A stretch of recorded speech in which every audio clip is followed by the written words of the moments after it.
vraiment di am mbégte tey ñëw teewee bés bi nga xamante ni enseignants yi nga xamante ni ñoo nekk fii ci Thiès ñoo ñëw adhéré ci mouvement Siggi Jotna te bés ni que tey loolu jàpp naa ni histoire dina ko remarqué Thiès également dina ko marqué ndax lu mësul am su amee dañuy wax ni loolu dañ ci war a sant ndax ku xam Ablaye Dieye xam dafa am un projet de développement jaarale ko ci secteur yu bari parce que notre seule préoccupation mooy naka la ñuy def ba Thiès développé wu également ba Sénégal développé wu donc nag suñu ànd bi tey jàpp naa ni tey lañ koy doog a fësal tey lañ koy doog a matérialiser parce que ba ñuy xamante yàgg na bi ma jógee di dem campagne locale 2022 si ngeen ñëw par le biais de notre frère monsieur Thiam je voudrais le remercier et le féliciter parce que Thiam ñuy ànd ba léegi bu la yokkulul du la wàññi donc tey jàpp naa ni li ñuy wax personne de valeur ku gëm li muy def mais également ku gëm projet parce que jàpp naa ni man ku may àndal dañuy ànd ngir un projet ngir des principes projet yoo xamante ni day indi njeexital si liy jariñ askan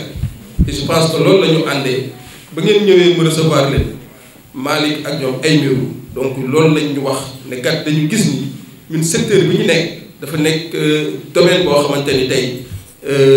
lu ñu war a fullaal la le milieu de l'éducation jàngale bi donc tey moo tax bu ñu ñëwee wax ma seen projet ñun ñu teniroon leen compte ci programme bi nga xamante ni moom la ñu amoon bu yàlla dogaloon ñu jël mais teewul it ñoom it ànd nag ñoom ci ay action yoo xamante ni jëm na ci li nga xamante ni dina gën a jox njeexatal seen domaine bi ñuy liggéey mooy wàllu jàngale donc nag loolu tey ñu ñëw ne tey nag dañuy ñëw matérialiser ko mooy firnaal ni ànd ba doon ànd démb gis nañ ni projet bi nga teg ñun gëm nañ ni projet bu baax parce que it man li ma gëm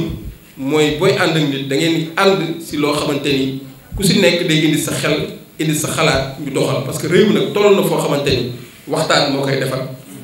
dal moo koy defar jàmm moo koy defar parce que ñëpp ñu bëri dañ naan damay toog sama kër rek te du ma politique mais tey politique yaakaar naa comme ni ko Thiam waxee boo toogul mu ñëw dal sa kaw donc nag ñun nañu jóg taxaw dem def li nga xamante ni mooy jariñ réew mi ëllëg donc je pense que ni tey li ngeen def ñëw adhéré ci mouvement Siggi Jotna ñun dañ koy jàppee ni da ngeen ñuy dolli waa góor parce que projet bi ñu amoon parce que ku xam Siggi Jotna projet lay doxe mooy action sociale action yoo xamante aussi day yëngatu ci wàllu santé day yëngatu ci wàllu éducation day yëngatu ci wàllu sport je pense que ni secteur yooyu ku ko téye rek yaa ngi dimbali ki nga xamante ni mooy njiitu réew parce que tey ñun ku ñu xam ni suñu vision dañ ko partagé avec le président Macky Sall mi nga xamante ni tey moo ñu jox confiance dénk ñu ay responsabilités c'est parce que dafa gis ni amal nañ njariñ askan bi li ñuy def askan bi ñu ngi siy gis seen bopp donc nag jàpp naa ni képp koo xam ne da nga woote ni da ngay def politique waroo jiital sa bopp mais da nga war a jiital intérêt askan bi parce que politique également du moyen boo xam ne da nga koy def ngir am xaalis c'est un engagement personnel boo xam ne da nga koy jël pour dem dimbali sa gox dimbali sa askan donc tey yéen bu ngeen gisee loolu yéen aussi ngeen nekk ay jàmbaar parce que ku xam enseignant mooy ki nga xam mooy jël xam-xam di ko def ci xale ba mu màgg donc man mii tey war naa mën a sant yàlla ne bu ma demee tey ba toog fii c'est parce que dafa am ñu mel ni yéen ñoo ma defaroon ba ma am xam-xam ba ma am ay valeur parce que nag du ngeen rek ay jàngalekat mais ay éducateur ngeen da ngay ni yar di leen dalal seen xel parce que dëkk bi nag actuellement fi ñu toll je pense que ni war nañu xoolaat comportement yi war nañu delluwaat ci valeur yi ñu xamante ni moom la ñu amoon démb te yéen hormis jàngale bi ngeen di jàngale mais da ngeen di yar donc tey je pense que ni lii xew ci dëkk bi nañu gëm ni dëkk waxtaan moo koy defar dialogue moo koy defar wante du taal wante du woote à la violence mais également woote à la manipulation donc tey yéen bu ngeen ñëwee bëgg naa ànd bi ñu ànd mu nekk ànd boo xamante ni damay jariñ parce que xam nañ seen xarañte xam nañ seen xam-xam xam nañ aussi réflexion yi nga xamante ni moom ngeen ciy def bëgg naa ñu ànd pour mën a élaborer ay stratégies yoo xamante ni sigg jot na dina mën a gën a maat taxawaay fii ci Thiès ba yegg fii ci Sénégal pour accompagner la vision de son excellence le président Macky Sall. mais également bëgg naa mu nekk cadre boo xamante ni dañ ciy traiter question d'actualité nationale parce que it man it je suis un politique donc tey bëgg naa tey le mouvement des enseignants ñu am cadre boo xamante ni tey dañ ma jox ay orientation ci actualité xam nga xamante ni mooy xew ci réew mi ñu mën ci ànd di ci waxtaan di ci échanger jeunté mais également jàpp naa ne nag mission bi ñu teg activité pédagogique yi nga xamante ni Abdoulaye Dièye doon na ko def bëgg naa mu gën a renforcer bu doon def cours de vacances mu gën a yokk ñu jëm ko élargir partout bu doon def ay préparatifs examen mu jaar ci yéen ngeen mën ko def bu dee fourniture scolaire mu jaar ci mouvement des enseignants ñu mën ko def donc daal je pense que ni tey suñu ànd jàppalante la ànd doolelante la ànd nawle la parce que dama jàpp ni ku may àndal dama jàpp ni sama nawle nga man damay mën fii yow nga mën fële donc tey loolu moo doon kat li nga xamante ni banque zone sànni ñu ngi leen di sant di leen gërëm di wax ni gis-gis bi ngeen am vision bi ngeen am mooy vision bi nga xamante ni moom la ànd ak son excellence le président Macky Sall pour mën a relever devant les défis devant nous pour un Sénégal qui se développe pour un Sénégal émergent parce que enseignant nag dafa am rôle bu am solo parce que tey président Macky Sall li mu def ci système éducatif avantage yi nga xamante ne defal na ko enseignant yi jàpp naa ne tey yéen vision boobu ngeen gis ba ngeen ñëw adhérer ci mouvement bi donc nañu continuer à travailler à être ensemble pour que le Sénégal puisse être un pays de teranga, un pays de paix, mais également un pays qui se développe parce que am nañ ressources yi am nañ xam-xam bi am nañ xarañte bi li des rek mooy defaraat jikko yi buñ defaree jikko yi nag te je pense que ni defar jikko yi kenn du ko wax lu dul jaar ci enseignant donc damay sant bu baax tey ba enseignant yi comprendre nañ ma comprendre nañ sama projet ñëw ànd ak man ci mission bi donc nag bés ni que tey la balle est dans votre camp Abdoulaye Dièye est votre leader on va continuer à travailler ensemble la main dans la main pour que qu'on puisse aller en avant maa ngi leen di sant bu baax di leen gërëm jërëjëf. L'honneur qui m'échoit aujourd'hui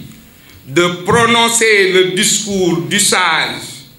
devant un parterre de personnalités me rend si fier que j'emprunterai la voie royale tracée par mon leader, notre leader Abdoulaye Dièye, président du mouvement Siggi Jotna. Non moins directeur général de l'aéroport international Blaise Diagne, j'allais dire le DG des aéroports du Sénégal pour le faire. Mesdames et messieurs, distingués invités, en ce jour 30 août 2023, dans cette mythe salle baptisée Feu Madiop Sy, des enseignants, des éducateurs, des intellectuels, bref, des sachants se sont réunis pour lancer le Messie. Entendez par Messie le mouvement des enseignants de Siggi Jotna.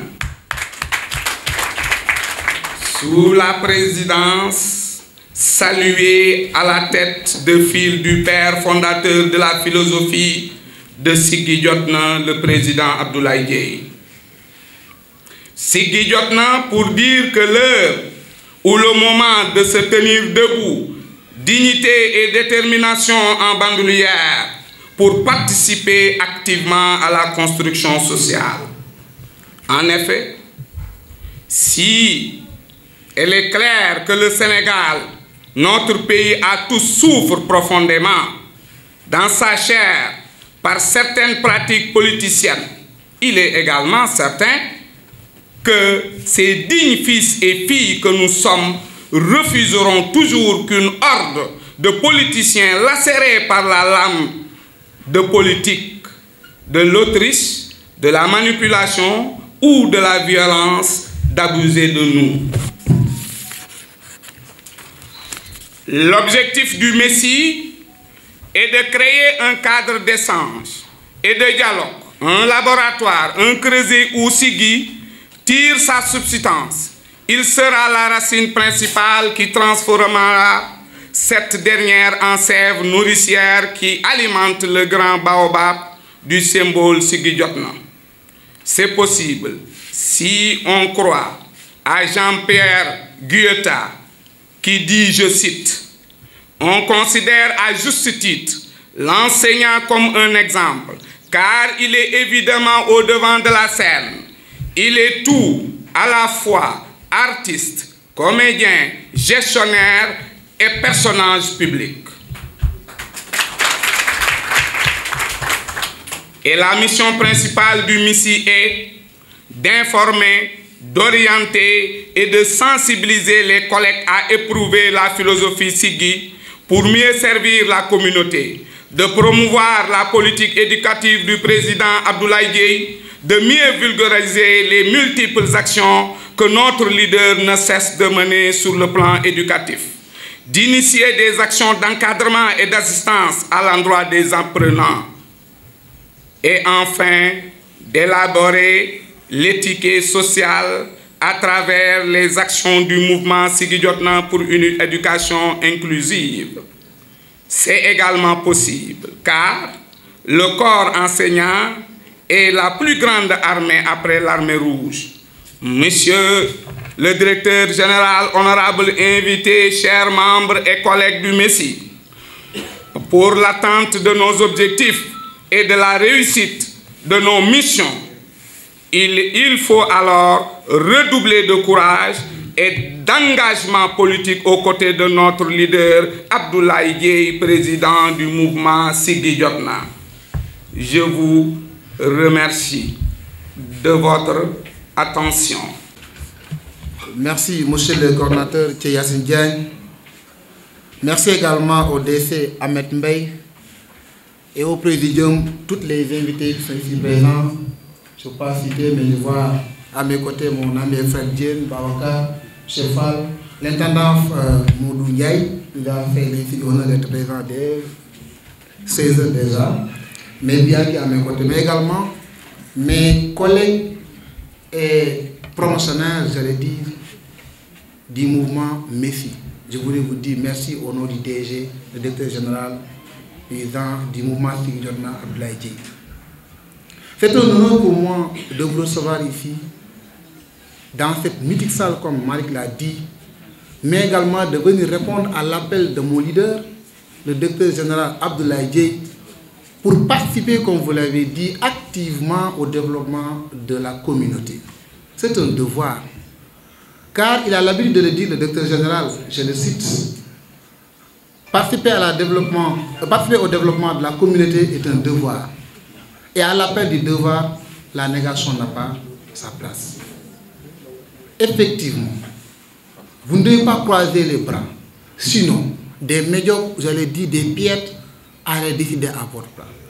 C'est ce que nous refusons. C'est pourquoi, très tôt, nous avons compris la philosophie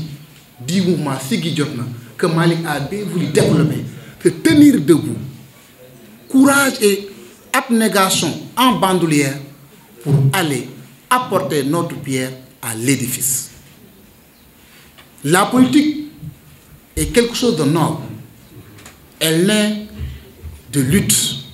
meurt de paresse, mais également quelqu'un qui s'active pour sa communauté doit savoir qu'il est en train de prier. Et les enseignants, effectivement, il y a Mitterrand qui disait le métier de l'enseignant n'est pas tout simplement le fait de gérer sa carrière, mais c'est la vie. Et personne ne peut mener la vie sans pour autant faire de la politique. Il y a le grand professeur Moustapha Souran qui nous disait, si vous ne faites pas la politique allait vous faire. Des médiocres, comme je l'ai dit, allez décider à votre place. C'est pourquoi je ne sais pas long.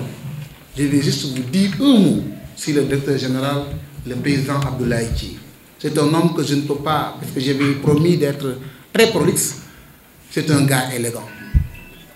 L'élégance ne veut pas dire quelqu'un qui s'habille bien, qui soigne sa mise, c'est vrai. C'est un gentleman qui s'habille correctement.